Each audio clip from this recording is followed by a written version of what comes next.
Bien, este es el problema 4b de junio 2010, reserva 1, serie 4. Habla de un cañón de iones en el cual nosotros estamos acelerando iones potasio. Dicen que el cañón tiene una longitud de 20 centímetros, que la diferencia de potencial que hay entre los extremos es de 50 kilovoltios. La masa de los iones potasio es 6,5 por 10 a la menos 26 kilogramos. La carga es la carga unitaria. Me da la velocidad de la luz como referencia. Este problema es un problema muy sencillo. La única razón por la que lo pongo aquí es justamente porque al final me hacen una pregunta de si hacen o no falta correcciones relativistas. Y eso, bueno, para eso me da la velocidad de luz, para que la pueda utilizar como referencia, y eso lo queremos machacar un poquito, ¿vale? Entonces, el primer apartado me dice que calcule tanto el campo como la fuerza, el vector completo, es decir, intensidad, dirección y sentido del campo eléctrico que hay dentro del cañón de iones y también de la fuerza que se establece sobre cada uno de los iones potasio, ¿sí? Me piden esas tres características. En el apartado A, como veis, si lo encajamos dentro de su cajita, esto es electrostática. Dentro de electrostática tenemos efectos de los campos eléctricos sobre las cargas. Y en ese tipo de problemas, que es un tipo muy amplio, sabéis que puede ser que la carga esté en reposo, entonces podría ser de péndulo electrostático o de levitación. No es el caso, la carga está en movimiento. Si está en movimiento puede ser o bien en tiro parabólico, son bastante más complicados, o bien de movimiento rectilíneo uniforme, que es este caso. Por tanto, estos son bastante sencillos y bueno, pues hay que establecer cuánto vale el campo y cuánto vale la fuerza de las condiciones que me dicen. El apartado B es de energética, me dice que calcule cuál es el incremento de energía cinética que sufren estos iones que pasan por el cañón de iones, y me piden también cuál es la velocidad final de los iones potasio, si tenemos en cuenta que estaban parados al principio, que la velocidad inicial era 0, y luego esto que os decía de si hacen o no hacen falta tener en cuenta correcciones relativistas con esta velocidad final que me sale.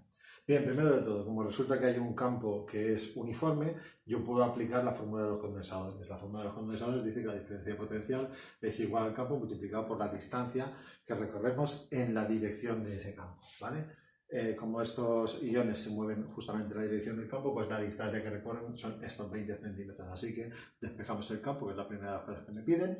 Me sale que el campo es 5 por 10 a la 4 voltios partido entre 0,2 metros y acabo teniendo un valor para la intensidad de este campo de 2,5 por 10 a la 5 newtons por 10 por coulomb. Eso vale 0,3, ¿sí? Y es vuestro porque es muy sencillo. Claro, me han pedido también que diga la dirección y el sentido. La dirección es muy fácil, porque me han dicho que el campo es coaxial al eje del cañón de electrones, por tanto, la dirección es la misma dirección del tubo, ¿sí? Porque me lo dicen ya ellos en el enunciado. Y la siguiente cosa es que tiene que tener el sentido de los potenciales decrecientes. Los iones de potasio son cargas positivas y como cargas positivas que son, recorrerán el campo en la dirección de los potenciales decrecientes y se moverán en el sentido del campo, ¿sí? Bien, por tanto, de esta forma fijamos cuál es la dirección y también fijamos cuál es el sentido de potenciales decrecientes, ¿sí?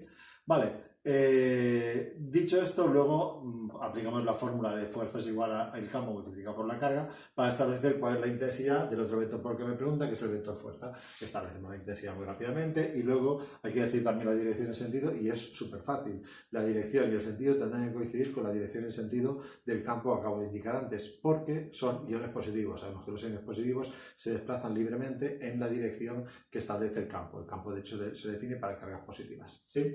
Muy bien. Por tanto, el apartado A era muy fácil, ya lo tenemos hecho, ¿vale? El apartado B me pregunta que calcule cuál es la energía cinética que incrementan estos iones.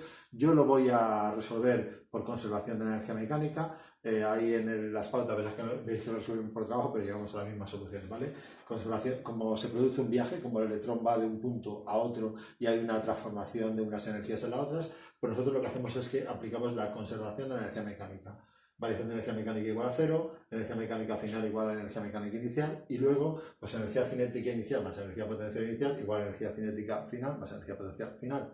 Ahora cuando pasáis unas cosas restando las cinéticas con las cinéticas, las potenciales con las potenciales, acabáis obteniendo que la variación de energía cinética es igual a la menos variación de energía potencial.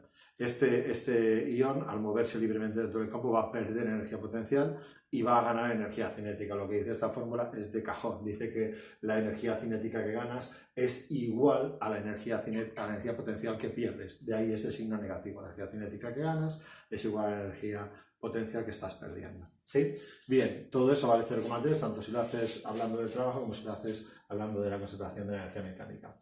Luego, energía cinética. Bueno, pues nosotros sabemos que la energía cinética es igual a la menos variación de energía potencial, pero ¿qué es la variación de energía potencial? Pues la variación de potencial multiplicada por la carga. Así que tenemos esta fórmula de aquí. Fijaros, me sale que la variación de energía cinética es igual a menos 5 por 10 a la 4 voltios por 1,6 por 10 a la menos 19 coulombs. ¿Por qué le pongo este signo negativo? Recordad, hemos dicho que el ion se mueve en dirección de potenciales decrecientes. Por tanto, esa diferencia de potencial es una diferencia de potencial negativa. Hemos perdido ese potencial, ¿vale? Por tanto, este menos es el de la fórmula y este menos es el de la diferencia de potencial, que es una diferencia de potencial negativa, ¿sí? Por tanto, me sale 8 por 10 a la 15 joules. Pensad que la variación de energía cinética es positiva y tiene que ser positiva. De hecho, si no hubiera puesto este signo de aquí, me habría sido negativa y me tendría que escamar muchísimo, porque ese ion no está perdiendo energía cinética, sino que la está ganando. Por tanto, perdemos energía potencial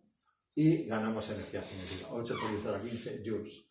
Vale, como que la velocidad inicial me han dicho que es cero, pues este incremento de energía cinética que acabo de calcular es igual a la energía cinética final, porque la variación de energía cinética es la final menos la inicial y la inicial es cero, ¿vale? Por tanto, me queda que, despejando de la fórmula de la energía cinética, me sale que la velocidad es igual a la raíz cuadrada de 2 por 8 por 10 a la menos 15 joules, partido entre la masa de estos iones, y me acaba saliendo una velocidad de 5 por 10 a la 5 metros partido por segundo. Eso también vale 0,2. Y ya prácticamente estamos. La última cosa es responder a aquello de las correcciones relativistas. ¿Hacen falta correcciones relativistas en estas condiciones? Pues en realidad no, porque esta velocidad, pese a ser grande, 5 por 10 a la 5, está muy lejos del 3 por 10 a la 8 de la velocidad de la luz. Por tanto, no hacen falta correcciones relativistas. Lo ponemos con la frase, hay que explicarlo, pero además cogemos y lo refrendamos calculando la relación de una velocidad en relación a la otra. Hacemos el tanto por ciento, ¿vale? Cogemos y decimos relación de velocidades. La velocidad de estos iones, 5 por 10 a la 5 metros partido por segundo, dividido entre la velocidad de las radiaciones electromagnéticas en el vacío, 3 por 10 a la 8 metros partido por segundo. Vale, eso multiplicado por 100 me da un porcentaje del 0,17%. Con este 0,17% más claro todavía que no hacen falta correcciones relativistas de ningún tipo. Pensar que con una velocidad de las partículas que fuera de un 5% de la velocidad de la luz o de un porcentaje parecido, ya las correcciones relativistas serían prácticamente imperceptibles, ¿sí?